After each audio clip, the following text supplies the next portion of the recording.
Welcome to Kenton's videos. Enjoy the video. You start by locating the serial number. On iPhone, go to Settings General About. On Mac, use About this Mac. Once done, sign in to your Apple ID on that device because Apple links coverage to your account. Make sure you also have the original purchase date or invoice. This speeds up verification when dates or transfers are unclear. You'll use these 3 items immediately in the next step to check coverage status and eligibility. You go to Apple's Check Coverage page or use the device's About screen, which shows coverage when signed in. Enter the serial number exactly and complete any CAPTCHA. If you're signed in, Apple may show coverage automatically.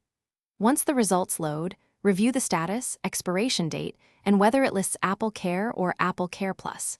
If Apple shows unknown status, make note of any error messages. You'll need them when contacting support in the next step. You now confirm results by contacting Apple support via chat, phone, or an Apple store. Provide the serial number, purchase date, and Apple ID.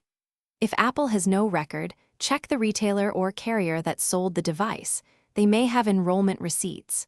Once confirmed, ask for written confirmation or a reference number.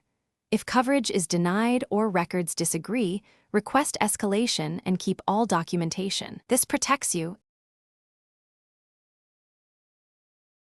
Thanks for watching. Consider subscribing if we helped you.